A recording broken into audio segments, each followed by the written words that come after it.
Bismillahirrahmanirrahim. Assalamualaikum warahmatullahi wabarakatuh. Okey, murid-murid, hari ini kita menyambung pelajaran munakahat darjah 4 dengan tajuk dari pelajaran 2, khutbah dan rukun nikah. Awak boleh buka kitab daripada muka surat 21, semak, tengok, lihat dan dengar serta fahamkan. Pelajaran kita hari ini. Hukum wali menikahkan anak gadisnya tanpa izin. Apa hukumnya? Kita tengok. Bapa dan datuk, yakni usulnya, harus menikahkan maulinya. Siapa maulinya? Iaitu perempuan yang ia masih menjadi walinya. Mana anak perempuan ni lah. Yang masih gadis, walaupun tanpa izinnya dengan syarat. Hukumnya apa? Adalah harus. Syaratnya apa? Tidak ada perseteruan yang nyata antara kedua-duanya. Tak bergaduh antara ayah tadi dengan anaknya. Kemudian dengan mahar misil. Kemudian yang ketiga dengan nukut, iaitu nilai mata wang negerinya. Yang keempat sah dengan bakal suami yang kufu. Kufu tu maksudnya setaraf atau sama tara. Kemudian jim, bakal suami sanggup membayar mahar misil. Itu dia syaratnya. Murid-murid, apa itu mahar misil? Dia ada sebut tadi tak kan, dengan mahar misil. Mahar misil ialah harta yang diberikan kepada pengantin perempuan dengan kadar kebiasaannya. Iaitu sepadan dengannya, iaitu mahar yang dinilai mengikut mas kahwin saudara perempuannya yang telah berkahwin lebih dahulu. Dan kemudian hendaklah dinilai sama dengan mas kahwin keluarganya yang paling dekat, seperti kakaknya, ibunya, ibu saudaranya. Dan di samping itu menilaikan juga keadaan perempuan itu sendiri dari segi rupa parasnya, pendidikan agamanya, akhlaknya, status sosialnya dan sebagainya. Itu dia mahar misil. Tadi hukumnya apa? Hukum wali menikahkan anak gadisnya tanpa izin. Hukumnya adalah harus. Iaitu keharusan ini sama ada gadis itu telah dewasa atau kecil, dan sama ada ia berakal ataupun gila. Itu dia tadi, hukum wali menikahkan anak gadisnya tanpa izin. Seterusnya, hukum wali minta izin daripada anak gadisnya. Hukumnya adalah sunat meminta izin menikahkan gadis yang sudah berakal lagi baligh untuk menjaga hubungan kekeluargaan. Kemudian sifat diam setelah diminta izin adalah dianggap sebagai keizinan dan persetujuan. Maknanya bila anak gadisnya ditanya, dia tunduk, dia malu, dia sengih-sengih, tutup mulut dan sebagainya, itu dianggapkan sebagai setuju dengan permintaan walinya tadi untuk menikahkannya. Kemudian seterusnya, hukum wali minta izin anaknya yang bukan gadis. Hukumnya adalah tidak harus menikahkan maulinya yang berakal tetapi sudah janda. Dia ada akal, kemudian dia sudah janda. Hukumnya adalah tidak harus, iaitu yang sudah hilang darahnya melalui persetubuhan dikubul walaupun persetubuhan haram, melainkan dengan izinnya jika telah baligh.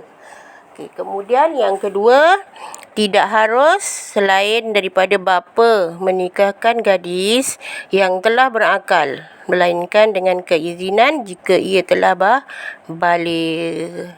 Itu dia hukum wali meminta izin anaknya yang bukan gadis. Seterusnya adalah jenis-jenis wali. Jenis-jenis wali terbahagi kepada 2. Iaitu yang pertama, wali akrab. Akrab. Iaitu wali yang paling hampir dengan perempuan yang akan melangsungkan pernikahan selain daripada bapa dan datuknya. Yang paling hampir selain daripada bapa dan datuknya siapa? Adik lelakinya ataupun abangnya. Itu di antara wali-wali yang paling hampir yang disebut dengan wali akrab. Kemudian yang kedua, wali ab'ad. Apa itu wali ab'ad? Wali ab'ad ialah wali yang jauh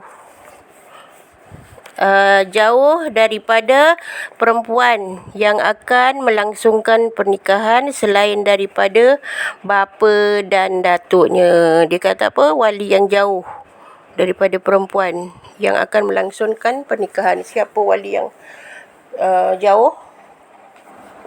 Apa tu? Wali abad. Itu contohnya di antaranya seperti moyang saudara ataupun datuk saudara. Maknanya wali abad ni wali yang jauh hubungannya dengan bakal pengantin perempuan tadi mengikut susunan wali. Seterusnya kita tengok pula susunan wali. Tengok susunan wali. Susunan wali dalam pernikahan iaitu yang pertama, bapa. Yang kedua, datuk sebelah bapa hingga ke atas. Hendaklah didahulukan yang lebih hampir di kalangan mereka iaitu datuk sebelah bapa. Kemudian yang ketiga, segala asobah seperti tertib dalam pusaka, maka hendaklah didahulukan. Yang pertama maksudnya selepas bapa. Kalau bapa tak ada, datuk. Kalau datuk tak ada, barulah kita wali yang kita perlu ambil dia untuk dijadikan wali pernikahan adalah yang pertama, adik-beradik seibu sebapa. Kemudian adik-beradik sebapa. Mak lain. Kemudian anak saudara seibu sebapa, anak saudara sebapa hingga ke bawah. Kemudian jim, bapa saudara seibu sebapa. Anak bapa saudara seibu sebapa. Dal, anak bapa saudara sebapa hingga ke bawah. Kemudian zal, orang yang memerdekakannya.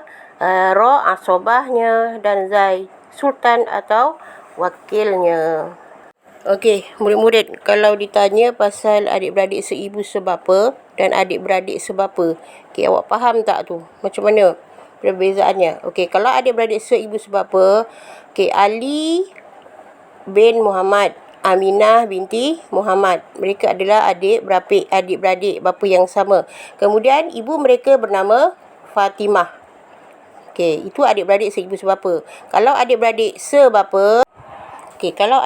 sebapa, Ali bin Muhammad, Aminah binti Muhammad. Emaknya Aminah bernama Fatimah.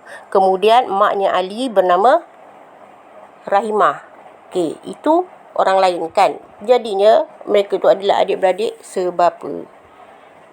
Jadinya bila dalam susunan wali, bapa dah tak ada, datuk dah tak ada, maka yang boleh jadi wali ialah adik-beradik tadi tu. Adik-beradik sebelah bapa, seibu sebapa. Lepas tu adik-beradik sebapa. Kemudian anak saudara kita, seibu sebapa. Adik-beradik dengan kita. Adik-beradik dengan perempuan yang nak kahwin tadi tu. Anak saudara. Kemudian anak saudara sebapa hingga ke bawah. Kemudian bapa saudara kita, bapa saudara sebapa, anak saudara bapa. Anak bapa saudara seibu sebapa tu maksudnya sepupu kita. Anak bapa saudara sebapa. Itu orang yang memerdekakannya. Kalau dia hamba, siapa yang merdekakannya? Kemudian asobahnya iaitu tertib dalam pusaka tu. Dan kemudian yang akhir sekali, dah tak ada siapa, sultan atau wakilnya. Selalunya kalau dah tak ada siapa wali sana sini tanya memang dah tak ada, bapa tak ada, yang dicari tak jumpa, maka gunakan wali hakim. Seterusnya kita tengok tajuk perpindahan kuasa wali akrab kepada wali ab'ad. Kita tengok yang pertama.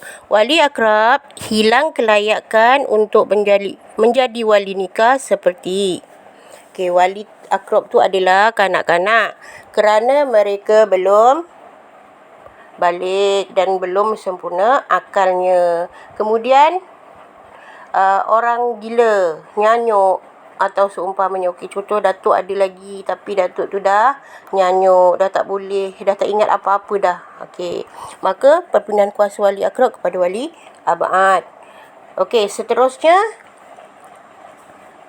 yang kedua, ketiadaan wali akrab yang telah menghilangkan diri. Puas cari tapi tak jumpa. Sampai ke hujung dunia katanya cari tak jumpa juga. Maka gunakan wali abad.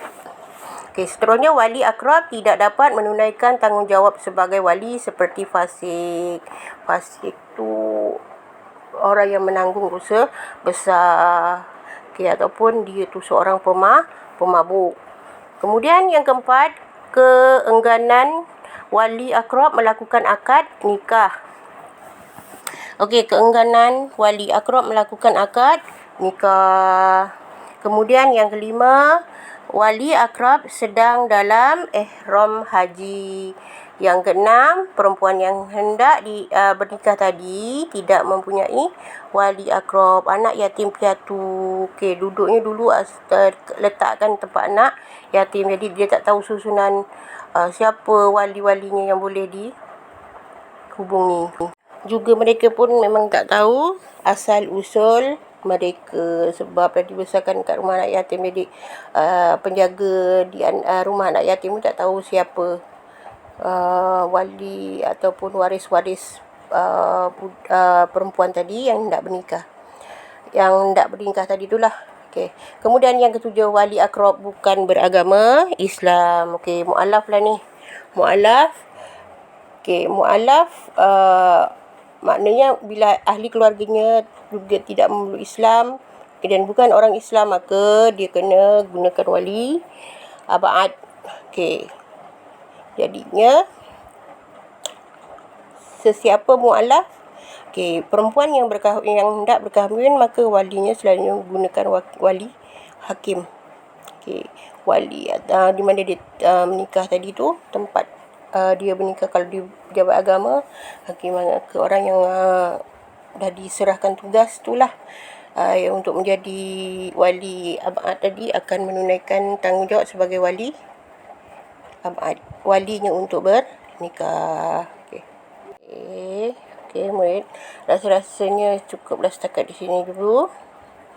Okey, penerangan cikgu tentang tajuk khutbah dan rukun nikah yang hari ini berkaitan dengan hukum wali menikahkan anak gadis, kemudian jenis-jenis wali, susunan wali. Okey, jadi ni awak ulang kaji balik. Dengar penerangan ni, kemudian semak balik di dalam kitab. Okey, rasanya setakat ini dulu. Cikgu tak ada tugasan untuk hari ini. Jadinya tugasan awak adalah mengulang kaji pelajaran yang telah disampaikan. Okey, ada masa panjang umur kita akan berjumpa lagi. Rasanya cukup setakat di sini dulu. Wabillahi taufiq wal hidayah. Wassalamualaikum warahmatullahi wabarakatuh. Ma'assalamah wa ilal liqa'.